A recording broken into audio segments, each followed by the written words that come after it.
Good morning to you and many thanks indeed for joining us on AM Live.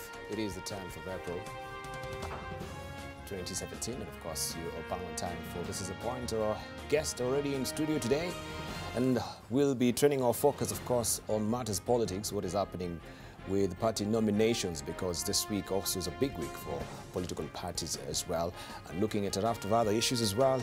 You know, there is bulletin. Today also we turn our focus on NASA and the flag bearer, having realized that they have been actually holding a meeting the whole night to try and salvage NASA, and that's according to the Daily Nation today. This will be happening in This Is a Point this morning.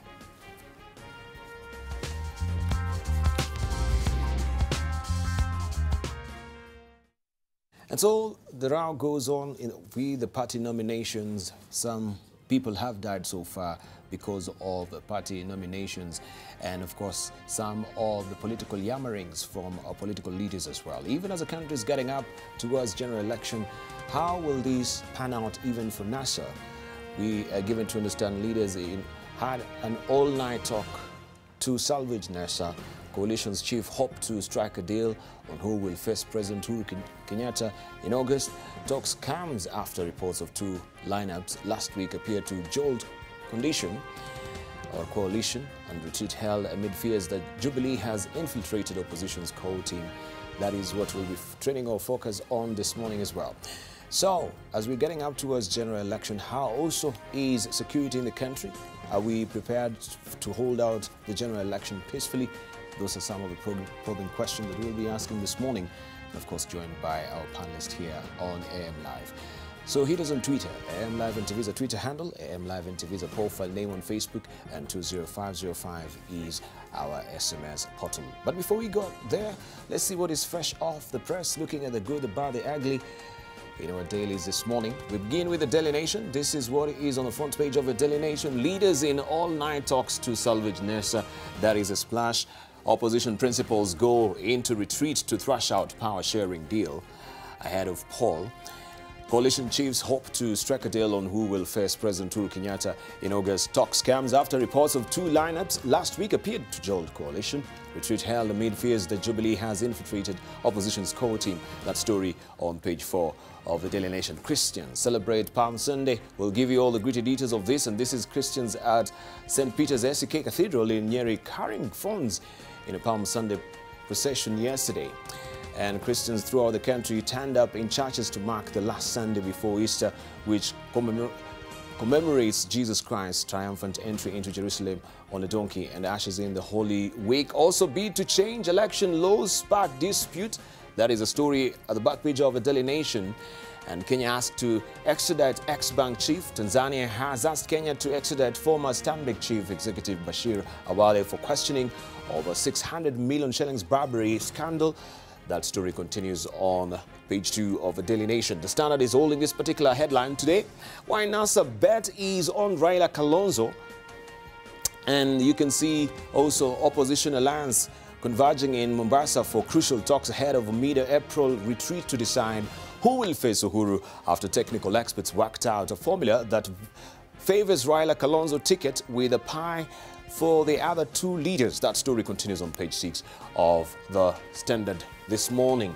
The Star is carrying this particular headline. Why Uhuru has accepted small parties' support. Kenyatta says Kenyans can elect whoever they want as long as they vote for him. That story continues on page 4 and 5 of the Star. Aspirants force Jubilee to work with small groups to secure majority. Also, that shall be the basis of our discussion as well. The People Daily has this particular headline this morning. NASA leaders in race against time. Raila Kalonzo Mudavadi and Wetangula converge in Mombasa for make or break talks over the sticky coalition flag bearer, even as allies continue to read from different scripts. That story continues on page 6 of the People Daily.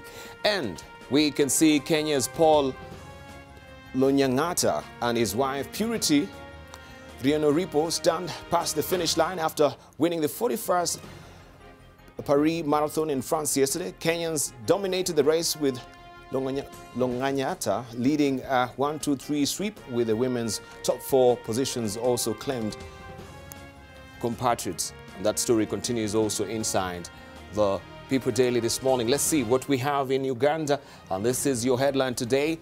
Marks suspends staff over forging marks.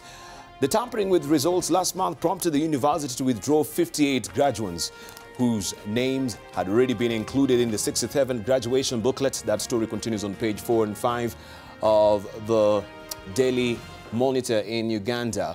And we can see also city eviction, families thrown out. We can see a mother carrying a baby on her back, making a call besides her household property after 15 families were evicted from the house they were living in at plot 16 in Old Kampala yesterday. This follows a protracted ownership battle with Colonel Atwold Dahura. That is what you can follow also inside Daily Monitor in Uganda. This week we have also the East African, and this is what it's carrying this week. Uganda differs with Kenya on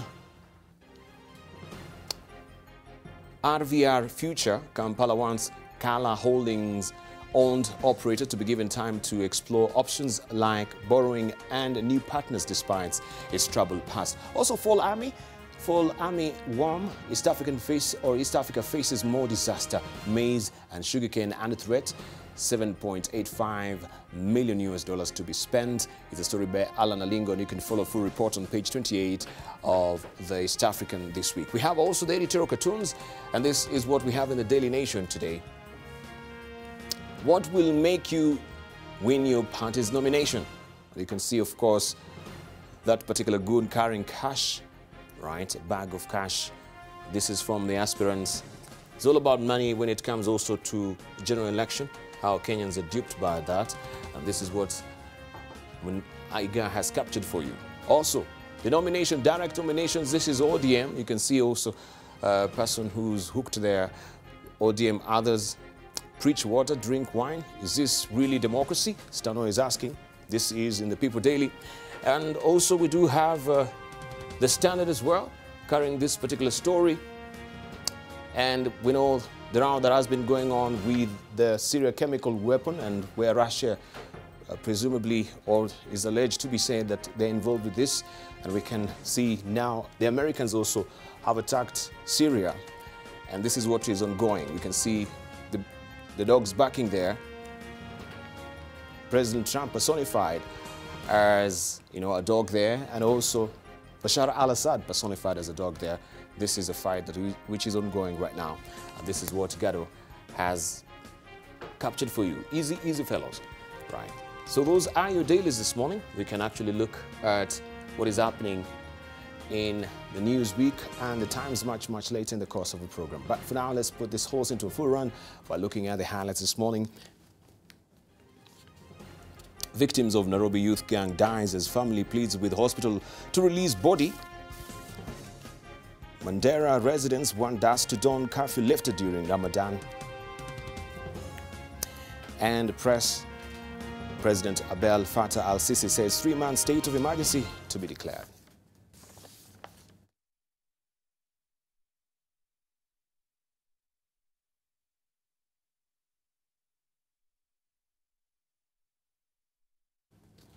Well, good morning, I'm Debarl Inea. Now, as the debate on the re-emergence of youth gangs in Nairobi and how to deal with them rages, one family is living in the nightmare of an encounter with one of the groups. The family of the late Nahashon Nyaneti is struggling to raise over 2 million shillings to have his body released for burial. Nahashon was a victim of one of youth gangs of Nairobi 2 months ago when he was accosted by the knife-wielding youth who stabbed him 12 times. He lost the battle for his life on Saturday. Nahashon left his home on the 7th of February this year, heading to work as he usually did. On his return home at 10 p.m., things took a drastic turn for the worst. He was brutally attacked just a few meters from his house. The gangsters, believed to be very young men, had waylaid him with the aim of relieving him of his valuables. He had on him that day 500 shillings and his phone. He had also bought his family their supper, I should say. Nahashon was in and out of surgeries and ICU in the last 8 weeks until he succumbed to his injuries. Kuchukua. Then akasikia tu slap kwa masikio both sides. akasikia nikana kwamba kisulisulu kimemshika. Kumshika ndio sasa wakaanza kumstab tu. Akamstab akamweka chini. Samba tunaye nyumbani na sisi tukiuza kila kitu. Hatuwezi fikisha hata shilingi 1,100. Sasa bill iko kwa mgonjwa amegonjeka, imemshidi, amekufa. Akisa kufa sasa imekuwa ni gharama ya kununua maiti over 2 million. Kiona wamepigwa risasi 3. Alafu naona watu wa human rights wanaingia kusema ati askari wanafanya makosa. Hao watu wa human rights wafikirie mara mbili. Hii maneno haijawafikia. Kama hata mimi mtu hata nikimpatiwa saisi kuli mtu naweza chinja yeye kuchinja kama mbuzi. Kwa vile ni hasira. Now, 5 people died in 2 separate accidents in Nakuru County.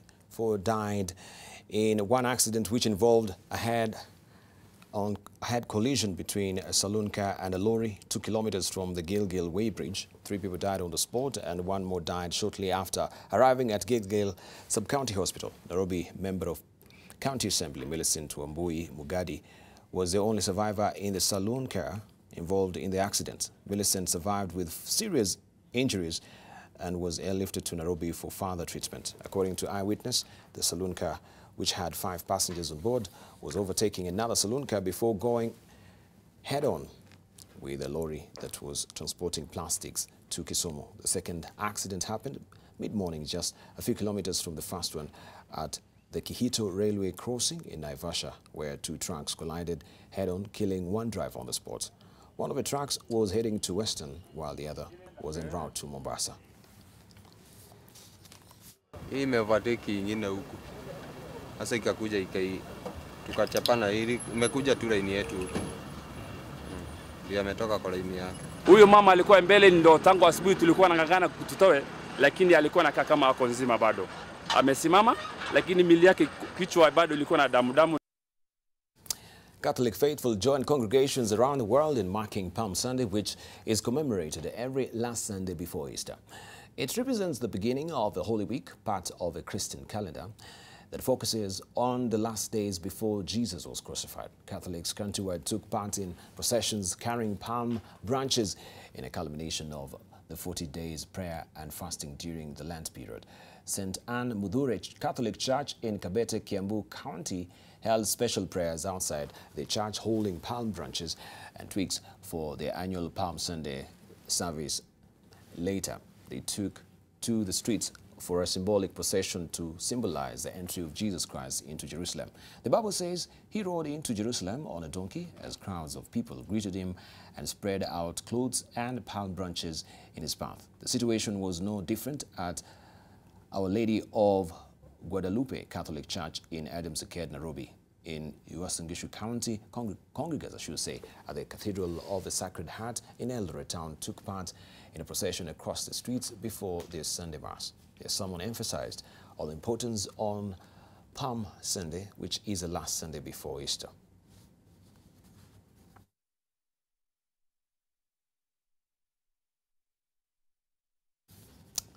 National Super Alliance NASA leaders Kalonzo Musyoka, Raila Odinga, Moses Wetangula and Musalia Mudavadi met last evening at the Vipingo Ridge in Kilifi County. Kalonzo and Wetangula have called on their supporters to be patient, saying the meeting was not about choosing a NASA flag bearer. The leaders also campaigned for Jirau Ali Makwere for the Kwale governorship on a wiper ticket. Mnakuwa very speculative. Hey, Karim, wewe rafiki yangu. Waeleza hawa jamaa subira yavuta nini? Na mvumilivu ula nini? Lakini wanaandika magazeti ati tunakuja leo kutafuta flag bearer wa NASA. Sasa mnaniona hapa, mnaona ndugu yangu Weta hapa. Kutoka kusema pale tutaenda kukutana ndugu zetu Raila na Mudavadi. Lakini tutakutana kuweka mikakati. Wakati wa kutangaza ukifika, tutawatangazeni. Kwa hivyo muwe vumilivu. Na kina Karimu anasema tumejificha diani, tunakoroga tujue ni nani atakuwa flag bearer. Hatujafanya hivyo bwana. Hiyo ni porojo tu, hiyo inaitwa fake news. Hatujafanya hivyo, lakini tutafanya. Ile retreat tulisema itakuja, lakini si weekend hii. Napigiwa simu nyingi, kila mtu amekuwa expert ya vile mimi nitakuwa flag bearer. Nikija hapa napigiwa simu kwenda kutana na Weta, kwenda kutana na Mudavadi, kwenda kukutana na Raila, mwambie hiki, mwambie kile. Ayaya. Hakuna haja jameni. Any one of us anaweza kuwa president. Wenzetu wakiwa kule tunaenda kukutana, mjue asma yetu ya kubadilisha Kenya sio ubinafsi. 2014 hivi, baada ya kuniacha nje na nilipigia debe nikasema chaguliwe rais, ndivyo sivyo? Na akachaguliwa. Nikaona labda rafiki, akaniacha nje kwa miaka 2.5. Mpaka kina mama hapa Kwale County, mkutano wa Kwale, wakaomba kwa unyenyekevu, yule mwenzenu mpeni ngaki jikazi kidogo, mpeni kazi. Ndiyo nikasukumiwa moja, balozi Tanzania. Barabara hii tumekuja nayo. If the government of Kwale County had used their money properly, hata ingawaje tutaiongeza marudufu, at least this road will be passable.